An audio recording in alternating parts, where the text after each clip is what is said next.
BJP কি social নেটওয়ার্কে বলল ওটা ফেক ফেক, ওটা ফেকু। আমাকে বলেছিল কি কি আমি জগন্নাথ মন্দিরের কাঠ চুরি করেছি। কান মোড়া দেওয়া উচিত এদের, কান ধরে উপোস কর। আমি কেন তোদের কাঠ চুরি করতে যাব?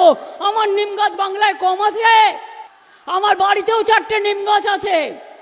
আর জগন্নাথ ধামেও 500 গাছ পোতা হয়েছে, আরো 100 নিম গাছ পোতা হবে। কারো দয়া চাই না। আমরা অত ভিখিরি নই, আর আমরা পকেটমার নই। আমরা মানুষকে সাহায্য করি।